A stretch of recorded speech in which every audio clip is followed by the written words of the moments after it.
যে সচেতনতার পরিচয় দিয়েছেন, সেই জন্য বাংলাদেশের ছাত্র জনতাকে ধন্যবাদ জানাই এবং এই আহ্বান রাখতে চাই যে গণঅভ্যুত্থান আমরা এখানে করেছি, ভারতের যে ষড়যন্ত্র, যে চক্রান্ত, যে আগ্রাসন, যে হস্তক্ষেপ, সেই হস্তক্ষেপের বিরুদ্ধে যেরকম আমরা দাঁড়িয়েছি, ঠিক একইভাবে এখন বাংলাদেশের এই যে ছাত্র শ্রমিক জনতা গণঅভ্যুত্থানের সকল শক্তি তারা যাতে নিজেদের মধ্যে বিভাজন তৈরি না করে, তারা যাতে ঐক্যবদ্ধ হয়ে বাংলাদেশের এই সংকটময় পরিস্থিতিকে মোকাবেলা করে এবং এই যে সাম্রাজ্যবাদী যে চক্রান্ত, সেই চক্রান্তের বিরুদ্ধে সজাগ থাকে।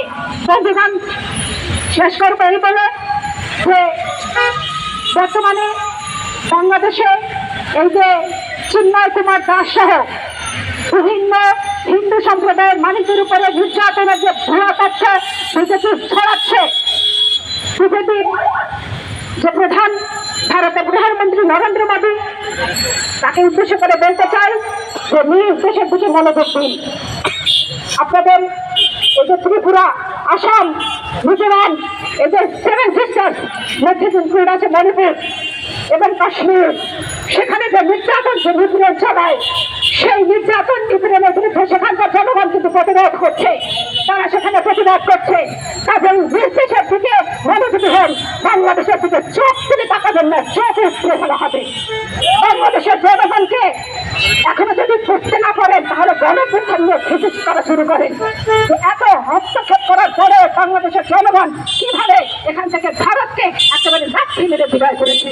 সুতরাং বাংলাদেশের জনগণকে এই অভ্যুত্থানের স্পিরিটকে ধারণ করতে হবে এবং বাংলাদেশের যে বর্তমান অন্তর্বর্তীকালীন সরকার রয়েছেন, তাদেরকে এই জনগণের অভ্যুত্থানের স্পিরিটকে ধারণ করে একটি গণতান্ত্রিক ব্যবস্থাকে তৈরি করতে হবে। ভারত এখানে কোনোভাবেই চায় না এখানে গণতান্ত্রিক একটি সরকার ব্যবস্থা প্রতিষ্ঠিত হোক। ফলে ভারতের সমস্ত চক্রান্তকে নস্যাৎ করে দিয়ে বাংলাদেশের জনগণকে আবারও প্রমাণ করতে হবে বাংলাদেশ অসাম্প্রদায়িক দেশ, বাংলাদেশ সকল জাতি ধর্ম বর্ণ নির্বিশেষে সকলের দেশ এবং আমাদের এই সম্প্রীতির ইতিহাস হাজার হাজার বছরের ইতিহাস। এই সম্প্রীতিকে যদি কোনো বৈশ্বিক শক্তি কিংবা অন্তর্ঘটন কোনো শক্তি এখানে নস্যাৎ করতে চায়, তাহলে তাদেরকে এখানে প্রতিহত করা হবে। আপনাদের সকলকে বাংলাদেশ ছাত্র ফেডারেশনের পক্ষ থেকে ধন্যবাদ জানাই। আমাদের এই অভ্যুত্থানের স্পিরিট দীর্ঘজীবী হোক, বিপ্লব দীর্ঘজীবী হোক। ধন্যবাদ।